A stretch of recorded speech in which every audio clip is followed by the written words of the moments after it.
हाथ जोड़ के बैठ गए। बताइए प्रभु, यदि यद बटो वांछच तत्प्रतीक्ष में त्वामर्थिनम विप्रसुतानु कर दे। क्या दूं, क्या अर्पण करूं? भगवान ने कहा क्या दोगे? बलि ने कहा सब कुछ, त्रिलोकी का स्वामी हूं, सब दे सकता हूं। भगवान ने कहा कुछ तो बताओ। बलि कुछ नाम गिनाते हैं, गाम कांचन गुणवत धाम मृष्टम तथान्य पेयमुत व विप्र कन्याम ग्रामान समृद्धा स्तुर्गान गजानवा रथास्तथा हरतम शम प्रतीक्ष। अब बताइए क्या दो? अरे भगवान ने कहा छोटे से हैं भाई, इतना सा शरीर है 52 अंगुल का, हमारी कामना भी छोटी ही है। तो बलि ने कहा कह तो रहा हूं, बोलो तो क्या दूं? भगवान ने कहा पृथ्वी। बलि ने कहा ठीक है मैं आपको 100 एकड़। अरे भगवान ने कहा नहीं नहीं नहीं भाई, 100 एकड़ क्या करेंगे? पदानि त्रीणि दैत्येंद्र, 3 पद पृथ्वी, वो भी मुझे मेरे पैरों से नाप कर चाहिए। बलि इसके अलावा और मुझे कुछ भी नहीं चाहिए। तस्मात् त्वत्तो महीमीषद व्रणेहं वरदर्शभात पदानि त्रीणि दैत्येंद्र सम्मतानि पदा मम। मेरे पैरों से नापकर 3 पद पृथ्वी। बलि ने संकल्प कर, हाँ बोली। भगवान ने संकल्प बुलवा दिया। बलि ने कहा नापिए। भगवान ने नापना प्रारंभ किया। आए थे छोटे बनकर, नापा बड़े बनकर। हाँ, यजमान को जाइए पूजा करना ही चाहिए। अब बलि जी के द्वारा पूजन हो रहा है तो आप ही तो बलि हो, सर्वाधिकार है आपके पास, फुल अथॉरिटी। 3 पद पृथ्वी भगवान नाप रहे। इसके पहले बलि बहुत भगवान की हंसी उड़ा रहे थे। बातें तो बड़ी बड़ी करते हो, लेकिन मांगा तो 3 पद पृथ्वी केवल। अहो ब्राह्मण दायाद वाचस्ते व्रत सम्मता तुम बालो बालिशमति स्वार्थम प्रतिबुधो यथा। बातें बड़ी बड़ी, लेकिन जब मांगा तो बच्चों की तरह, बच्चे ही तो हो। भगवान ने कहा, मन ही मन कहा होगा इतने दे दो भैया तो जाने। और जब नापने की बारी आई, भगवान श्री नारायण ने अपने विशाल रूप को प्रकट किया। विशाल पद पाताल शीश अजधामा अपरलोक अंग अंग विश्रामा। पूरी दुनिया के लोगों ने देखा भगवान के त्रिविक्रम शरीर को, त्रिविक्रम स्वरूप को। दादा जामुंद थे वहां, उनको पता चला मेरे प्रभु ने विराट रूप धारण किया है। जामुंद जी पहुंच गए। जब ही त्रिविक्रम भये खरारी, जामुंद कहते हैं तब मैं तरुण, यंग था मैं उस समय, रहूं बलभारी। क्या किया आपने? जामुंद जी कहते हैं मैंने देखा भगवान के दिव्य स्वरूप की छटा को, तो मुझे लगा इनकी परिक्रमा करनी चाहिए। परिक्रमा तो किया। बोले किया। कितनी किया? बोले 7 प्रदक्षिणा किया मैंने। कितनी देर में? ये है दादा जामुंद की स्पीड, उनकी गति, उनका बल। 7 प्रदक्षिणा किया मैंने। कितनी देर में? बोले उभय घरी महदीन में 7 प्रदक्षिण धाई। 7 परिक्रमा लगा ली। किसकी? विराट की। विराट माने अतल लोक से लेकर के ब्रह्म लोक तक, माने समस्त भुवनों की परिक्रमा, तीनों लोगों की परिक्रमा। अतल, वितल, सुतल, तलातल, महातल, रसातल, पाताल, भूलोक, भूहलोक, स्वहलोक, महलोक, सत्यलोक, वैकुंठ तक भगवान को प्रणाम किया। भगवान ने कहा जाओ जामुन, मेरी भक्ति तुम्हें सदा सर्वदा प्राप्त होती रहेगी। एक पद भगवान ने उठाया अतल से लेकर के पाताल तक, दूसरा पद उठाया भूलोक से लेकर के ब्रह्मलोक तक, तीसरा पद खाली है। अब कहां रखूं? बलि जान गए, फंस गया, वचन में बंध गया। लेकिन राजा हैं, बुद्धिमान हैं, चतुर हैं, विद्वान हैं, वेदज्ञ हैं, और उनको लगा बस यही अवसर है। और बस बलि झुके, घुटनों के बल बैठ गए। तीनों लोकों की राजा का वह मस्तक उस ब्राह्मण बालक के चरणों में झुक गया। बस मेरे शरीर को नाप लो और कुछ नहीं देना चाहता, कुछ है ही नहीं मेरा। और बलि ने अपनी ममता और अहमता दोनों भगवान को दान कर दी। दान की पूर्णता तभी होगी जब हम मम और अहम दोनों ना। भगवान के रूप को देख रहे हैं बलि, जो चतुर्भुज रूप धारण किया है भगवान ने। सुदर्शन चक्र है, धनुष है, शंख है, गदा है, अशी माने तलवार है। क्योंकि विराट रूप है भगवान का, कभी देखा होगा आपने, बहुत सारे मुख, बहुत सारे नेत्र, बहुत सारे आयुध। संतों ने बहुत प्यारे भाव दिए। भगवान के आयुधों के नाम जरा सुन लीजिए, शायद ही कोई बताता होगा आपको। भगवान का जो चक्र है उसका नाम तो सब जानते हैं, बड़ा पॉपुलर नाम है। भगवान के चक्र का नाम सुदर्शन। भगवान जो धनुष धारण करते हैं श्री नारायण, उस धनुष का नाम है सारंग, जिसको अपभ्रंश में सारंग धनुष बोलते हैं। भगवान जो शंख धारण करते हैं उस शंख का नाम है, ये भी जानते होंगे आप लोग, पांचजन्य।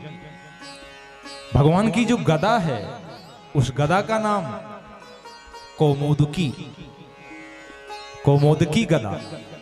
और भगवान जो नारायण तलवार लेते हैं ना, उस तलवार का नाम है विद्याधर। ये भगवान के आयुध हैं। बलि ने भगवान के विशाल विराट शरीर का दर्शन किया, बैठ गए घुटनों के बल। और उसी समय घटना घटी।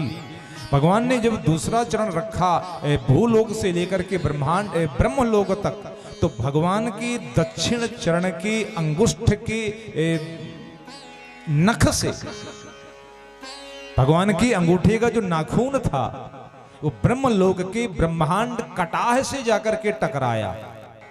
और जैसे ही टकराया तो ब्रह्मांड कटाह के गोलक में छिद्र हो गया। और जैसे ही ब्रह्मांड कटाह के गोलक में मानी उस भित्तिका में, दीवाल में छिद्र हुआ, तो उस छिद्र के होने से उसके बाहरी भाग में भरी हुई वह गंगा का प्राकट्य हुआ। वह गंगा वहां से प्रवाहित तो हुई, स्वर्ग में स्थित होकर के 4 रूपों में संसार में प्रकट हुई। सीता, अलकनंदा, चक्षु और भद्रा। इसके बाद फिर भागीरथ उस एक स्वर्ग की गंगा को अपने साथ में लेकर के अलकनंदा को पृथ्वी में लाए। ये गंगा के अनेक अनेक रूप। बलि बैठे हैं भगवान के चरणों में। मैं तो धन्य हो गया प्रभु।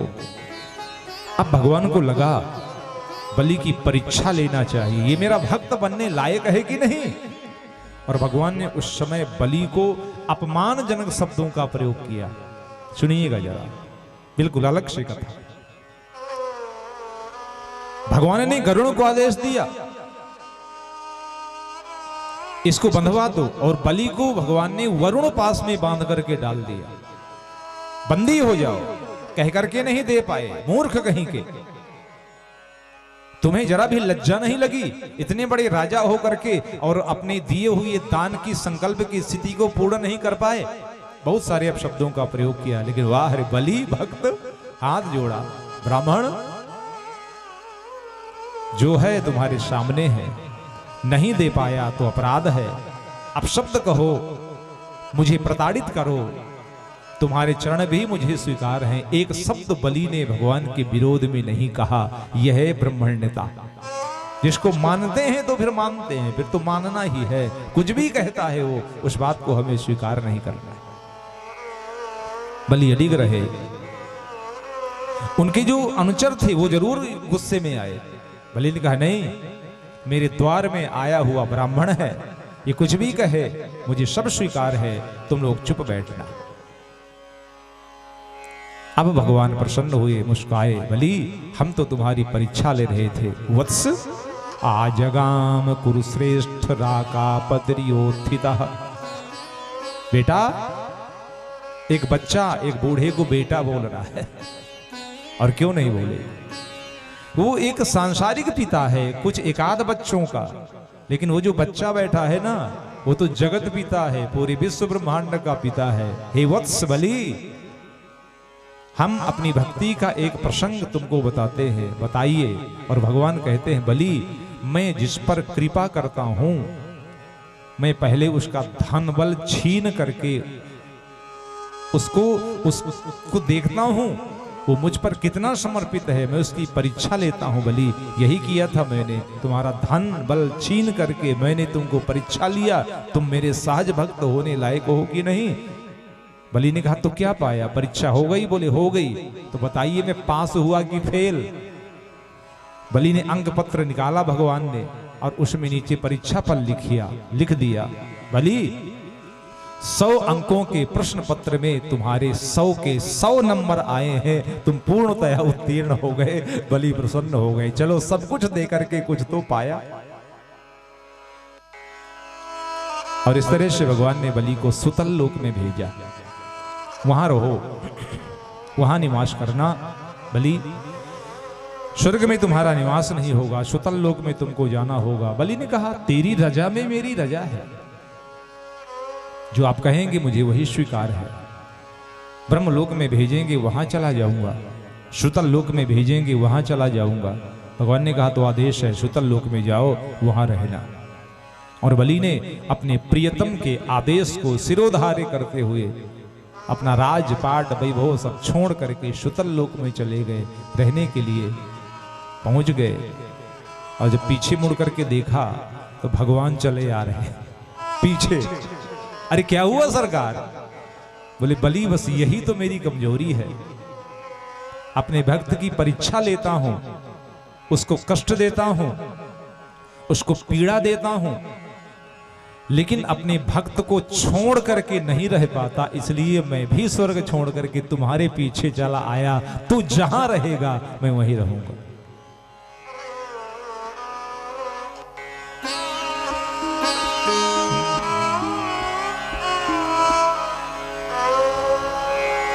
कोई गीत सुना था मैंने बहुत पहले,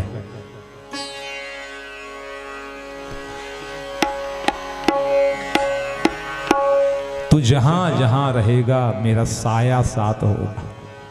भगवान के वचन है ये, भक्त जहां भी रहता है भगवान का साया उसके साथ में होता है। तू जहां जहां रहेगा मेरा साया साथ होगा, मेरा साया मेरा साया मेरा साया मेरा साया मेरा साया मेरा साया। भगवान का साया, भगवान की कृपा उसके साथ में रहती है।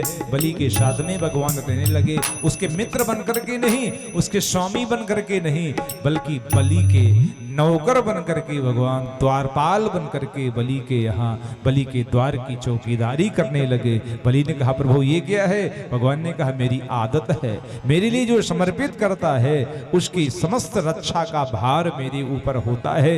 मन क्रम और वाणी से समर्पित भक्तों के द्वार में खड़े होकर उसके जीवन के दुखों से उसकी रक्षा सदा सर्वदा मैं करता रहता हूं। बोलिए सच्चिदानंद भगवान की जय हो। और इस तरह से भगवान श्री नारायण ने अपनी भक्त वत्सलता का प्रमाण दिया। लोग कहते हैं ना भगवान भक्त वत्सल है। सुखदेव परीक्षित ने पूछा था, कुछ लोग कहते हैं भगवान पक्षपात करते हैं। सुखदेव जी कहते हैं नहीं राजन, ईश्वर पक्षपात नहीं करता, लेकिन हां अपने भक्तों की कमी को जरूर पूरा करते हैं। जैसे कोई पिता माता हैं, उनके 4 पुत्र हैं, कोई कमजोर है कोई धनाढ्य है, तो पिता माता क्या करते हैं, उनकी थोड़ी दूसरे बच्चों की नजर में उन माता पिता की ममता उस बच्चे पर ज्यादा कुछ होती है जो कमजोर है। उसको कभी कभी पैसा कौड़ी भी चुपचाप दे देते हैं, रख ले। ये उनका पक्षपात नहीं है, उनको मालूम है ये बेटा मेरा सरसब्ज है, ये मेरा बेटा समर्थ है, इसके पास पैसा है, इसके पास नहीं है, तो इसका भी काम चल जाए, इसके लिए वो चुपचाप उसको पैसा पकड़ा देते हैं। ये सब बच्चों के प्रति समान भाव का द्योतक है, ये पक्षपात नहीं है। भगवान भी यही करते। असुर भी भगवान के पुत्र हैं। देव भी भगवान के पुत्र हैं, लेकिन जब किसी को कष्ट में देखते हैं तो असुरों को प्रताड़ित करते हुए, उनको दंड देते हुए भगवान देवताओं की रक्षा करते हैं। बाकी हैं तो सब मम प्रिय, सब मम उपजाए, सब भगवान के पैदा किए हुए। और इस तरह से भगवान श्री नारायण ने इस दिव्य सौंदर्य रूप को धारण करके इस जगत में एक विशाल प्रस्तुत किया और बलि धन्य हो गए। आज की चतुर्थ दिवस की कथा की प्रथम सभा का विराम भी यही होने को है।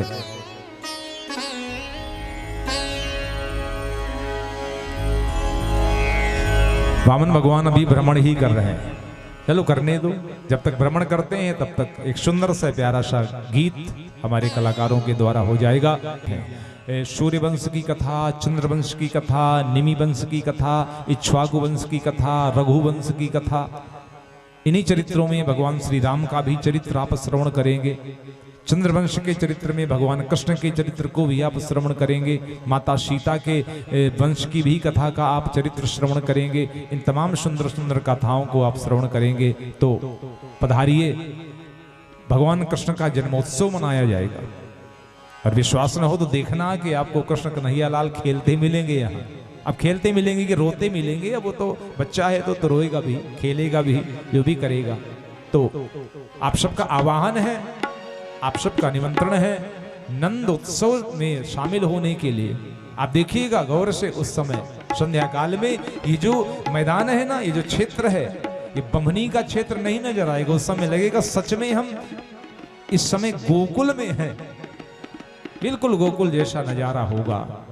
हम और आप सब जितने भी लोग हैं, ना तो कोई कौशिक होगा, ना तो कोई चंद्राकर होगा, ना तो कोई साहू होगा। कौन होंगे? सब गोपी और ग्वाल होंगे, नंद यशोदा होंगे। किसी का मातृत्व छलक रहा होगा, किसी का वात्सल्य झलक रहा होगा, किसी का प्रेम उस कृष्ण कन्हैया लाल के लिए बिखर रहा होगा। कोई कुछ लुटा रहा होगा, कोई कुछ दे रहा होगा, कोई नाच रहा होगा, कोई गा रहा होगा। सुना है बमनी वाले नाचते बहुत अच्छा है। अभी मुझे कल पता चला, मैंने कहा 2 साल में तो नहीं नाचे बमनी वाले, लेकिन इस साल नाचना सीख गए हैं। अब देखना है कैसा सीखे। दाऊ जी ही बता रहे थे कल, महाराज अच्छा नाचते हैं हमारे गांव वाले। ठीक है, शाम को भगवान आएंगे, उनकी खुशी में नाचना भी है, गाना भी है, हंसना भी है, मुस्कुराना भी है, आनंद भी मनाना है, मस्ती में रहना है। तो चलें एक सुंदर सा भजन सुनते हुए, और इसके बाद फिर संक्षिप्त आरती होगी, वाणी को विराम होगा, और पुनः शाम की सभा में आप लोग आकर के इस पावन कथा का श्रवण करेंगे।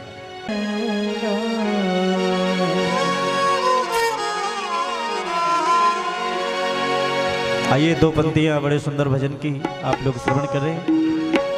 विवावन को बनायो री बिहारी जी ने, जय हो। रूप बावन को बनायो रे बिहारी जी ने, रूप बावन को बनायो रे बिहारी जी ने, रूप बावन को बनायो रे बिहारी जी ने, बिहारी जी ने, ओ बिहारी जी ने,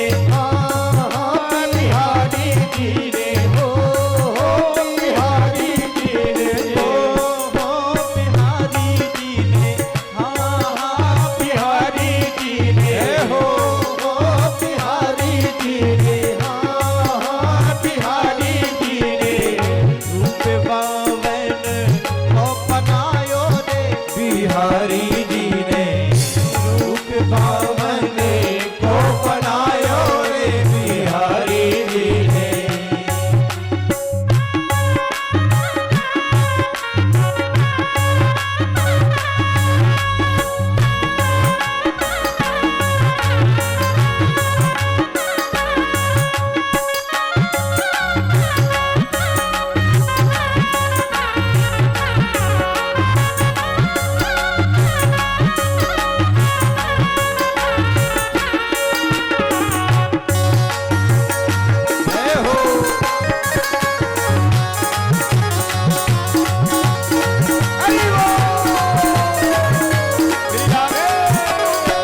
मुरारी हे नाथ नारायण वासुदेव श्री कृष्ण गोविंद हरे मुरारी हे नाथ नारायण वासुदेव श्री कृष्ण गोविंद हरे मुरारी हे नाथ नारायण वासुदेव श्री कृष्ण गोविंद हरे मुरारी हे नाथ नारायण वासुदेव हे नाथ नारायण वासुदेव हे नाथ नारायण वासुदेव हे नाथ नारायण वासुदेव हे नाथ नारायण वासुदेव हे नाथ नारायण वासुदेव हे नाथ नारायण वासुदेव हे नाथ नारायण वासुदेव हे नाथ नारायण वासुदेव श्री कृष्ण गोविंद हरे मुरारी हे नाथ नारायण वासुदेव श्री कृष्ण गोविंद हरे मुरारी हे नाथ नारायण वासुदेव रूप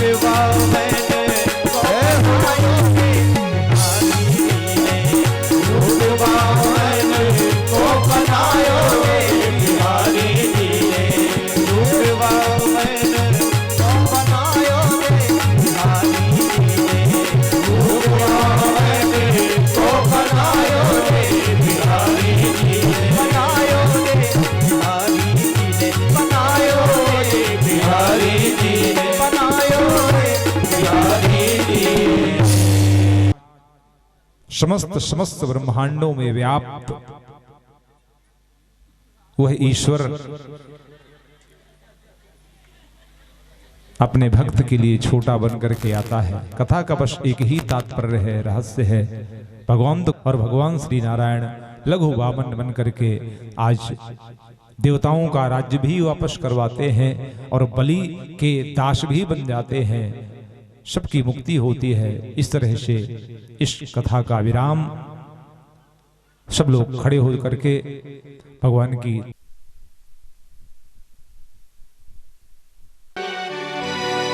कि राम पे जब जब विपता छाई कौन बना रखवाला मेरा बजरंग वाला है मेरा बजरंग वाला।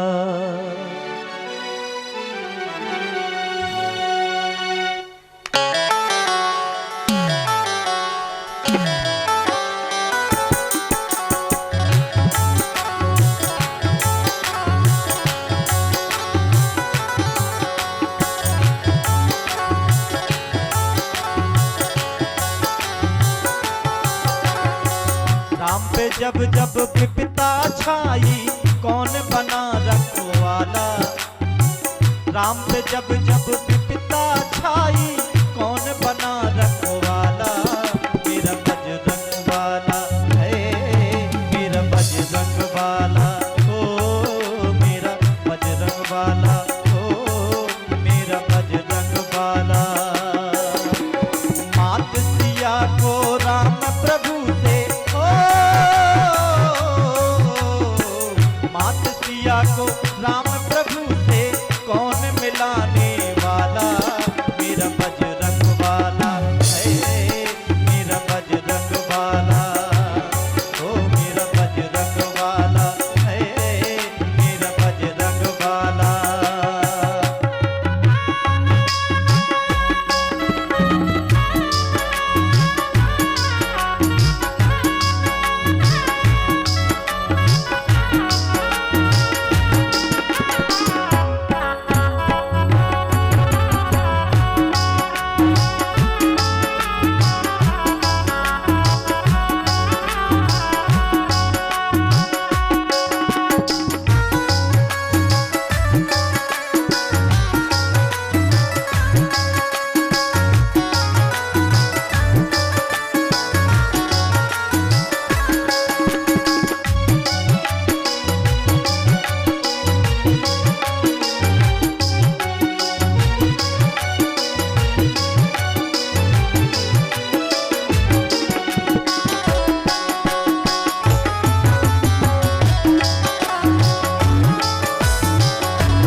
काम थे मुश्किल हनुमत